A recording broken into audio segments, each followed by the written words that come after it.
ಇನ್ನೊಂದು ಮಾತು ಹೇಳಿದ್ದಾರೆ ಸರ್ ಅವರು, ನನ್ನ ಆರೋಗ್ಯ ಸರಿ ಇಲ್ಲ, ನನ್ನ ಪಾರ್ಟಿಗೆ ಬನ್ನಿ, ಕುಮಾರಸ್ವಾಮಿ ಆರೋಗ್ಯ ಸರಿ ಇಲ್ಲ, ನೀವೆಲ್ಲ ಕಾಂಗ್ರೆಸ್ನವರು, ನನ್ನ ಆರೋಗ್ಯ ಗಟ್ಟಿಯಾಗಿದೆ, ಈ ರೀತಿಯಾಗಿ ಅವಹೇಳನ ಮಾಡೋದು ಸರಿಯಲ್ಲ.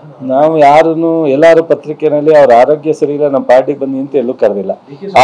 ಅವ್ರ ಆರೋಗ್ಯ ಸರಿ ಮಾಡ್ಕೊಳ್ಳಿ, ನನ್ನ ಬೈದು ಅವ್ರ ಆರೋಗ್ಯ ಸರಿ ಹೋಗೋದಾದ್ರೆ ಸರಿ ಹೋಗ್ಲಿ ಅಂತ ಟ್ಯಾಂಕ್ ಮಾಡಿದ್ದಾರೆ ಅಷ್ಟೇ. ಸೊ ಇವರು ಎಲ್ಲದ್ ಮಾತಾಡ್ತಿದ್ಕೆ ಆಮೇಲೆ ಅವ್ರ ಆರೋಗ್ಯ ಚೆನ್ನಾಗಿರ್ಲಿ ಅಂತ ಎಲ್ಲರೂ ಬಯಸೋಣ, ನೀವಾಗಲಿ ನಾವಾಗಲಿ ಅವ್ರ ಆರೋಗ್ಯದ ಬಗ್ಗೆ ಕಾಮೆಂಟ್ ಮಾಡೋಷ್ಟು ನಾವು ಸೊ ಸಣ್ಣವರು ಆಗಲ್ಲ, ಆ ಅವಶ್ಯಕತೆನೂ ಇಲ್ಲ. ಸೊ ಮತ್ತು ಅವ್ರ ಆರೋಗ್ಯಕ್ಕೂ ಪಾರ್ಟಿಗೂ ಸಂಬಂಧ ಇಲ್ಲದೆ ಇರೋದು. ಅವ್ರ ತಂದೆನೂ ಇದ್ದಾರೆ, ಅವರು ಇದ್ದಾರೆ, ಅವ್ರ ಅಣ್ಣನೂ ಇದ್ದಾರೆ, ಅವ್ರ ಮಕ್ಕಳು ಇದ್ದಾರೆ, ಅವ್ರ ಪಾರ್ಟಿನ ಅವ್ರ ಇಂಡಿವಿಜುವಲ್ ಕಟ್ಲಿ. ಈಗ ಅವ್ರ ತಂದೆ ನಂತರ ಅವ್ರ ತಂದೆ ಇನ್ನೂ ಸಕ್ರಿಯವಾಗಿದ್ದಾರೆ, ದೇವೇಗೌಡರು ಇನ್ನೂ ಸಕ್ರಿಯವಾಗಿದ್ದಾರೆ. ಆದರೆ ಬತ್ತಾ ಕ್ಷೀಣಿಸ್ತಾ ಹೋಗಿದ್ದೀವಿನ ಅವರ ಪಾರ್ಟಿ ಶಕ್ತಿ. ಸೊ ಹೆಚ್ಚಾಗಿದೆ ಅಂತ ಹೇಳೋದು ನನಗೆ ಗೊತ್ತಿಲ್ಲ, ಅದನ್ನ ನೀವು ಹೇಳಬೇಕು ಅಥವಾ ಅವ್ರು ಹೇಳ್ಕೋಬೇಕು.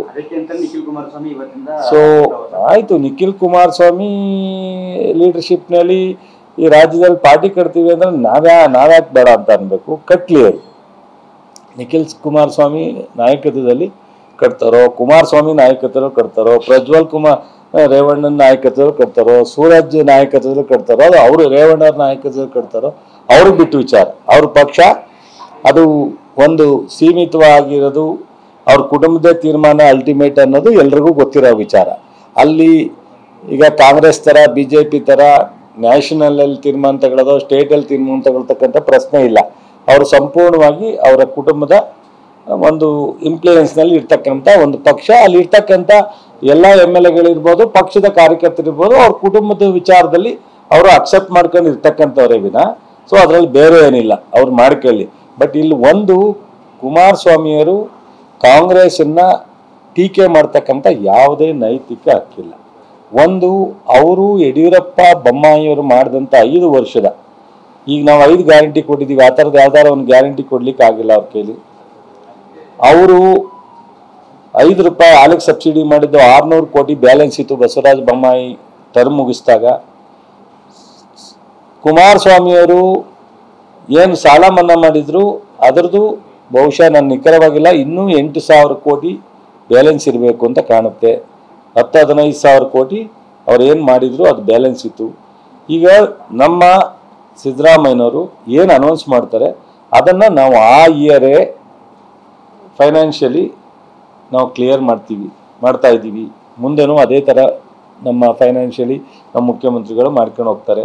ಇವರು ಆ 5 ವರ್ಷದಲ್ಲಿ ಇನ್ನು ಕಾಂಟ್ರಾಕ್ಟ್ಸ್ ಬಿಲ್ಲನ್ನು ಸಹ 1 ಲಕ್ಷಕ್ಕೂ ಹೆಚ್ಚು ಕೋಟಿ ಎಲ್ಲ ಡಿಪಾರ್ಟ್ಮೆಂಟಿಂದ ಬ್ಯಾಲೆನ್ಸ್ ನಿಲ್ಲಿಸೋಗಿದ್ದಾರೆ. ಹಿಂದೆ ಯಾವತ್ತೂ ಇಷ್ಟೊಂದು ದೊಡ್ಡ ಅಮೌಂಟು ಇರಲಿಲ್ಲ. 10,000 20,000 ಕೋಟಿ ಬ್ಯಾಲೆನ್ಸ್ ಉಳ್ಕೊಳ್ತಕ್ಕಂಥದ್ದು ನೋಡಿದ್ದೀವಿ. 1 ಲಕ್ಷ ಕೋಟಿ ಬ್ಯಾಲೆನ್ಸ್ ಉಳ್ಕೊಳ್ತಕ್ಕ ನೋಡಿದ್ದೀವಿ. ಯಾವ ನೈತಿಕವಾಗಿ ಅವರು ನಮ್ಮ ಪಕ್ಷವನ್ನು ಟೀಕೆ ಮಾಡ್ತಾರೋ ನನಗೆ ಗೊತ್ತಿಲ್ಲ. ನಮ್ಮ ಪಕ್ಷ ರಾಜಕೀಯವಾಗೂ ಸದೃಢ ಇದೆ, ನಾಯಕತ್ವದಲ್ಲೂ ಸದೃಢವಾಗಿದೆ, ನ್ಯಾಷನಲ್ ಲೆವೆಲಲ್ಲೂ ಸಹ ನಾವು ಇಂಪ್ರೂವ್ ಆಗಿದ್ದೀವಿ. ಕಳೆದ ಬಾರಿ ಲೋಕಸಭಾ ಚುನಾವಣೆಗೂ ಈ ಸಾರಿಗೂ ಲಾಟ್ ಆಫ್ ಡಿಫರೆನ್ಸ್ ಇದೆ. ಸೊ ಮತ್ತು ಜೊತೆಗೆ ಇಲ್ಲಿ ನಾವು ಲೋಕಸಭಾ ಚುನಾವಣೆಯಲ್ಲೂ ನಾವು 1ರಿಂದ 9 ಗೆದ್ದಿದ್ದೀವಿ. ಸೊ ಬೈ ಎಲೆಕ್ಷನಲ್ಲಿ ನಮ್ಮ 1 ಸೀಟ್ ಇದ್ದದನ್ನ 3 ಸೀಟನ್ನು ನಾವು ಗೆದ್ದಿದ್ದೀವಿ. ಅದು ಯಾರಿಂದ?